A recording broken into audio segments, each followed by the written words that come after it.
Good morning and welcome back to this windy day, day 2 of planting. So what we got going on is we're going to try to pull out the baler out of the shed so we can get a couple bales off that waterway that we cleaned up the other day. We already got the rake out there and we will drag this out there. But the problem is we put it in using the front end of the bucket, so we'll have to get a little creative because the bucket's way down there and the tractor is in the field. So we'll go ahead and grab the truck. We'll have to hook a chain onto the front and we'll just end up dragging the front out a little bit on the ground until we get it far enough out that we can just hook it onto the hitch of the truck and pull it out with the hitch. So we'll need to get this cleaned up, then we'll get it pulled out, get the tarp pulled off of it, get it pulled down there. Then we'll need to go down to Link Hydraulic and get our hoses and hopefully be back in the action. We're putting seeds in the ground today and get that all wrapped up.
Not quite there. So we'll pull it out a little bit farther and try again. A little easier than anticipated. Just grab one of those 2x4s and maneuver it around. So we'll get her pulled out and untarp her and see what we've got.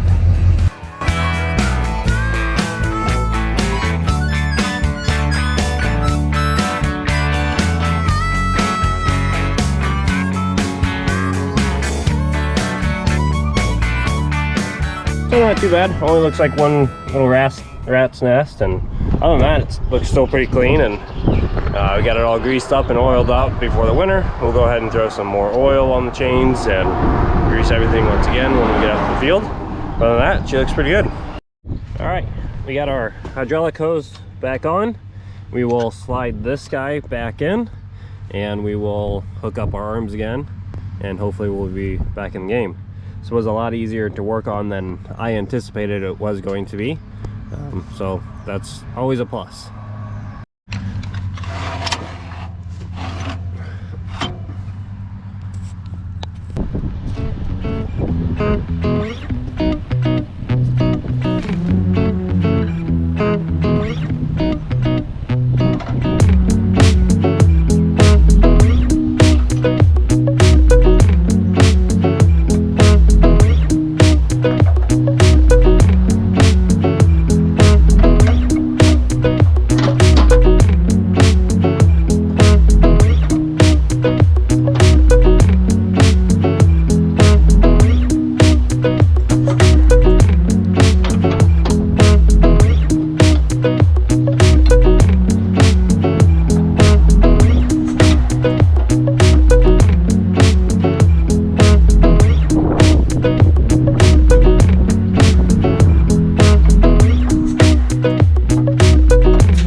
So when hooking your arms back up, your connection, you're gonna have an open side there, closed side there, and that's gonna slide through that slot.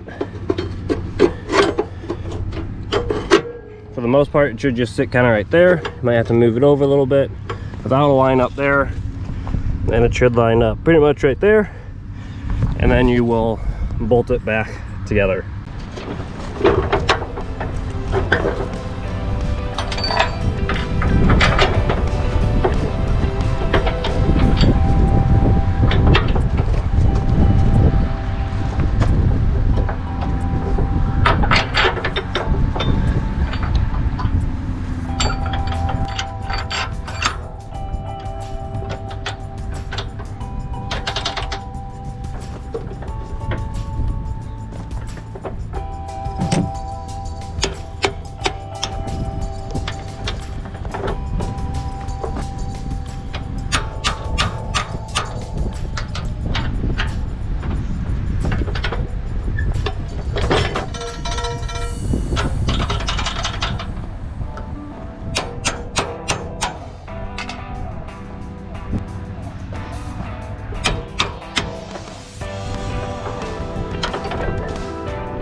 Alright, so I'm going to go ahead and change my planter population from 140,000 down to 70,000. The way you do that is you go off of your chart. You take, because they're on 30-inch rows, I'm going to go to 15, so I need a half. So I would take my corn population and multiply by 5 to get what my bean population would be. So I'm really going to take my corn population and multiply by 10, and that's going to get me the sprockets for 14 and 26. So if you look right here, it shows you sprockets and number of teeth, and so I need to go from right here to over to here, and from right here I need to go to right there. So we're going to loosen this up. That's going to loosen this up. You'll be able to take your chain off, and you'll take these little washers out, or spacers, and you'll be able to slide them one way or the other. So then, to verify, we got this handy dandy chart that's going to show us our population that we desire. It's going to show us our road width, and it will show us that we need 8 for a 30-inch or 4 for a 15-inch. So we will verify and drive a little bit and see if we're dropping 4 seeds per foot.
checking all the things, David.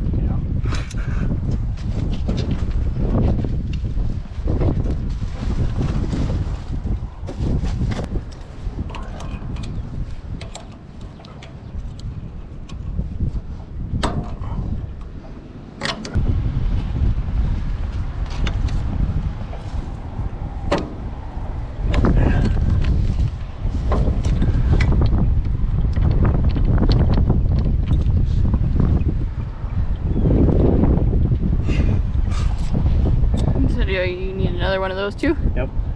Where's that at? Tyson's would be the cheapest, but if the dealership is still open, they would have it. Okay, that's closer. Yeah. Thanks. Yep. Just what I want. Should've left Charlotte in the car, man. Gosh. Well, we're finishing up out here. All we got is a little bit of some headlands left to do, and then we'll be wrapped up. However, I'm gonna head home for tonight, about 10 o'clock. Gotta work in the morning, so see if it rains tonight. Again, just a little bit of headland, so not the end of the world if we don't get it in the next couple of days. We got some seeds in the planter, so we put the covers back on. Looks like we underplanted by about 2 bags over the 22 acres, so we'll look at doing something there, whether that's kind of going back through and getting some diagonals or what. Midway through, I did kind of bump up our population just because it kind of was looking like we were going to be short, which that seemed to help quite a bit. So it might just be on this front field that we put another 2 bags out on it and call it good after we get our headlands in. We'll see. Talk to the seed salesman, see what he thinks. They did say they'll buy back any of the seed that I didn't use, so we'll see what he has to say. But other than that, these lights that we got on this tractor are pretty awesome. I wasn't 100% sold on them until actually using them at night, and I mean it's night and day. I'll show you here real quick. Obviously pretty dark without any lights. Then you would, there we go. Then you would have had just your factory lights, which isn't terrible, but you're not going to get much done. And you get those guys on there, and you get plenty of visibility back there for the planter. Yeah, they're pretty awesome. I'm glad we went ahead and got them put on. So till next time, yeah, have a good night.